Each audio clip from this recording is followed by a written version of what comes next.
Hello, everyone, and welcome back to the Clarity English Practice channel. Grab your coffee, get comfy. I'm Jessica.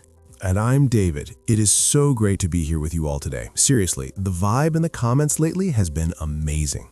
Right? It feels like a real community. And speaking of connection, today we aren't just learning lists of words. We're going to dive into the real stuff. We are going to explore English in daily life, talk about your feelings. Yes, feelings. The messy, beautiful stuff we all have, right? Happy, sad, excited, or just meh, all of them. And honestly, learning English vocabulary for emotions is a fantastic step in your language journey. In fact, understanding this is essential for A1 beginner students who want to master English conversation that actually feels real. It really is. It's the difference between being a robot and being a human. Before we jump in, a quick friendly reminder to our squad watching or listening, please share this episode with your friends who are learning English, subscribe to the Clarity English Practice channel if you haven't already, and hit that like button. It really helps us a lot. And we love seeing your comments too. They honestly make our day. Let us know what you think. Okay, Jessica, let's start with why talking about our feelings is so important. Sometimes you can feel a little bit difficult, right? Like vulnerable?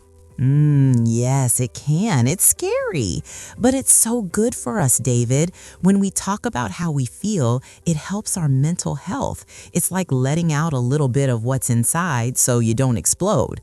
Plus, if your goal is to speak English fluently, you have to be able to express what is in your heart, not just order a pumpkin spice latte.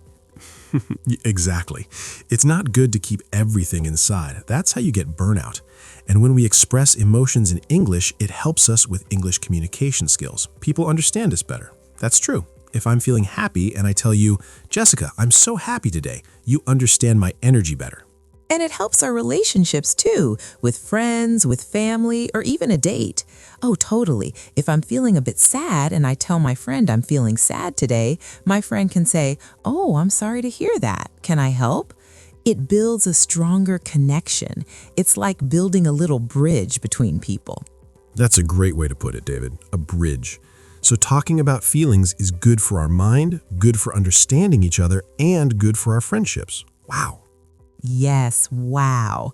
Now, for those of you looking for a helpful English podcast for beginners, let's go over some basic words for feelings. These are words you hear every day in the US.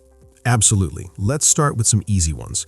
The first one everyone knows is happy. Yes, when you smile, when you laugh, you are happy. Like right now, I'm feeling happy talking to you, David. Me too, Jessica. Then we have sad, when you cry, when you feel a bit down. Oh yeah. Like when it rains all day and you wanted to go to the beach, you might feel a bit sad. Right. And then there's angry, when you feel hot. Maybe you want to shout a little. Also, pay attention to the English pronunciation here. It is angry, not hungry. Though, to be fair, I get angry when I'm hungry. We call that hangry. Yes, very different meanings, but totally relatable. Like when you miss the bus or the subway is delayed, you might feel a little angry. Oh yes, that's a good one. And what about tired, when you want to sleep? Oh, I feel tired sometimes after a long day of talking on podcasts or binge watching Netflix. Just kidding. But seriously, after a long day, you feel tired. Good one.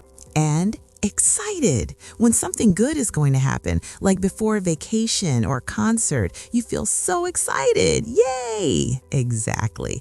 And scared when something makes you feel a bit afraid, like watching a spooky movie. You might feel scared. Ah!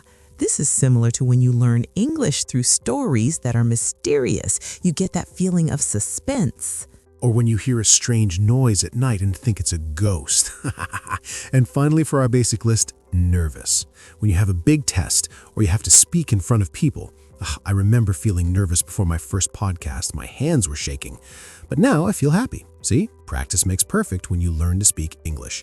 This is exactly what English speaking practice is all about. Doing it until the nervousness goes away. Now, a very important tip for our listeners.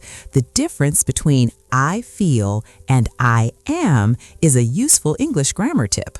Oh yes, this is very useful. When we talk about feelings, we often say I feel happy or I feel sad. That's right. It describes your current state, how you are feeling right now. But you can also say, I am happy or I am sad. Both are correct. Yes, so you can say I feel tired or I am tired. Both mean the same thing. Don't worry too much about the difference at this stage. Just pick one and use it. Perfect advice, Jessica. Okay, now let's try some more advanced English vocabulary. These words can help you describe your feelings in more detail. Ooh, I like this. First, frustrated. This is when you try to do something, but it's very difficult and it's not working. Yes, like when you try to put together some furniture from IKEA and the instructions are unclear, you might feel very frustrated. Durr. Exactly. Why are there always leftover screws? And overwhelmed. This is when you have too much to do, too many things on your mind, and you feel like you can't manage it all. Oh, that's a common one for students, right? Too much homework, too many tests, you might feel overwhelmed. This happens a lot when you try to discuss your daily routine and realize just how busy you are with work, gym, social life. It's a lot. Too much, exactly. And anxious. This is similar to nervous, but maybe a bit stronger. It's when you worry a lot about something. Maybe something that hasn't happened yet. Like before a very important job interview or a first date, you might feel very anxious about it. Your stomach might feel a bit funny, like butterflies. Yes. And proud. This is a good feeling. When you do something well or someone you love does something well, you feel proud. Like when you finish a big project, you feel so proud of your work. Yay, I did it. Or when your child learns to ride a bike, you feel so proud. Oh, that's a lovely feeling.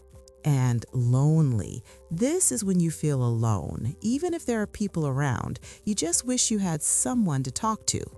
Yes, sometimes we all feel a little lonely, especially in a new city. It's okay to feel that way. Absolutely.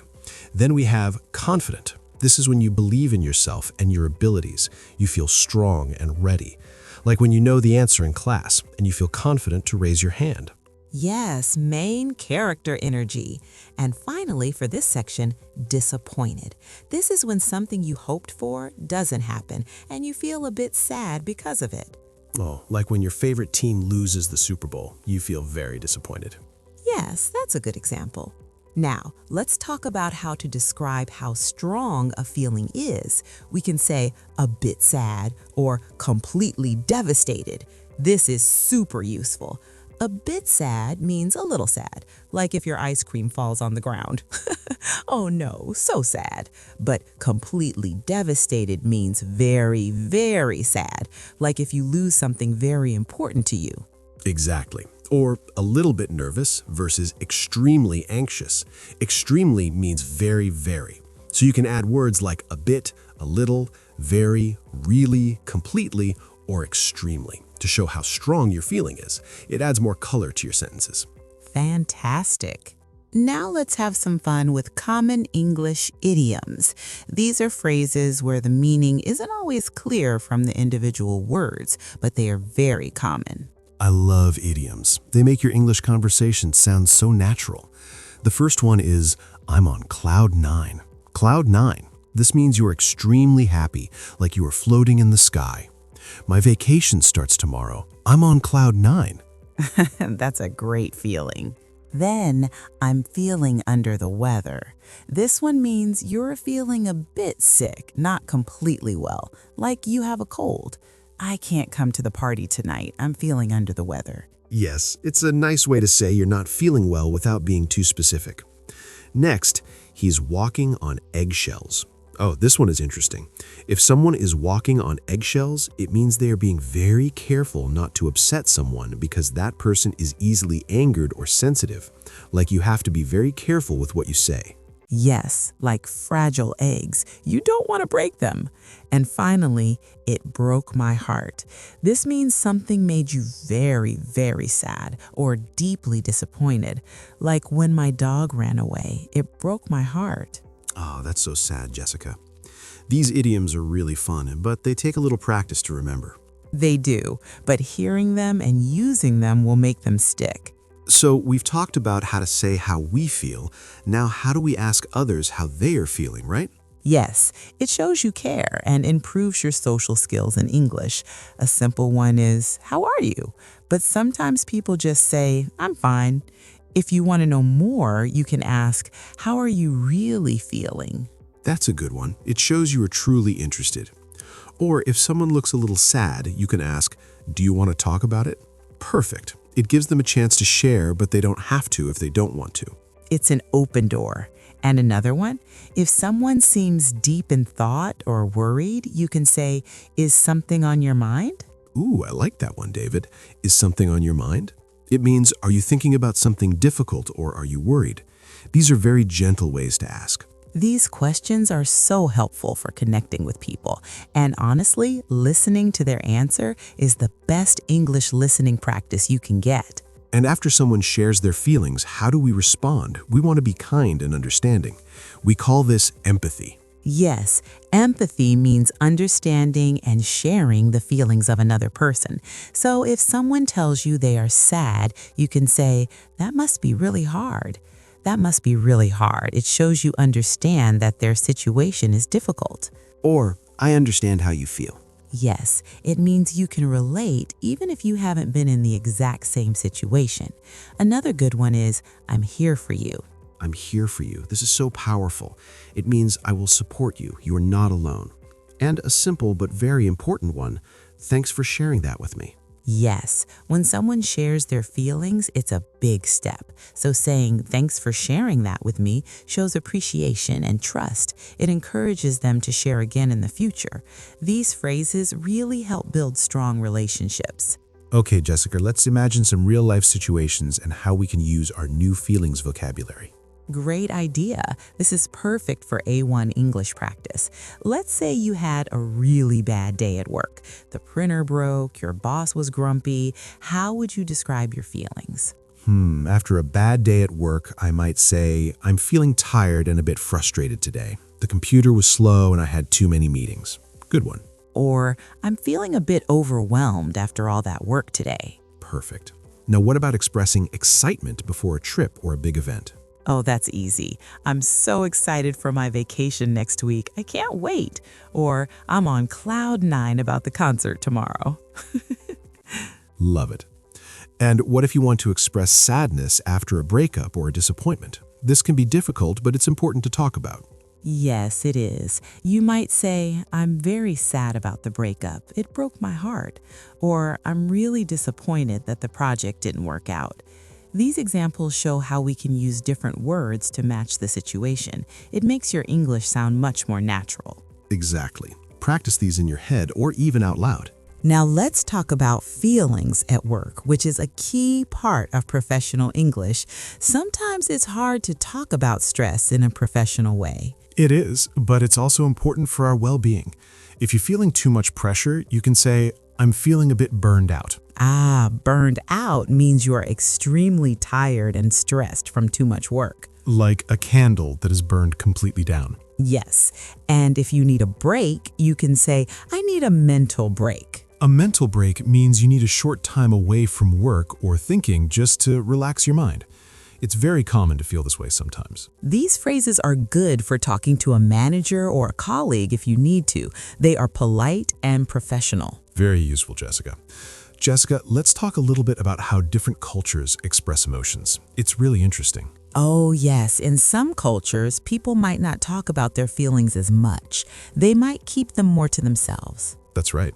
And in other cultures, it might be very normal and even expected to share how you feel openly. Sometimes English can feel a bit more direct or open when talking about feelings compared to some other languages. Yes, exactly. In English-speaking cultures, it's often seen as a good thing to be able to express your feelings clearly. It shows honesty and helps build trust. So when you're learning English, you're also learning a little bit about the culture that goes with the language. It's part of the journey. Exactly. Don't be shy to try expressing yourself. It's a skill, just like learning grammar. Okay, Jessica, we're almost out of time, but before we go, what are some final tips to improve your English emotional vocabulary? My first tip is keep a feelings journal in English. This is a great way to handle English in daily life. Talk about your day. Ooh, I love that. Every day, write down how you feel. Today, I feel happy because, or today, I feel a bit tired because. Yes, it helps you practice using the words. And my second tip is practice describing your day using emotional language. This is great for English for beginners who want to move beyond simple words. So instead of just saying, my day was good, try to say, my day was a bit stressful at first, but then I felt very proud of my work. It's essentially learning to talk about your day with more depth. Exactly. The more you practice, the easier it becomes. Don't be afraid to make mistakes. That's how we learn. That's fantastic advice, Jessica. And if you want to learn how to talk about yourself in English, start by sharing how you feel. It makes for easy introductions for beginners because it's authentic. And remember, everyone, talking about your feelings is a journey both in English and in life. Be patient with yourself as you practice speaking English fluently. Absolutely. And we are so proud of all of you for learning and growing with us. Well, that's all for today's episode of the American English Podcast. Thank you so much for joining us. Yes, thank you. Listen, don't leave us feeling lonely. Remember to subscribe to our channel, share this video with your friends, and hit that like button. It's cheaper than therapy, and we would love to hear from you. Leave a comment below and tell us, how are you feeling today? Or what was one time you felt super excited? We can't wait to read your comments. See you next time, everyone. Bye-bye.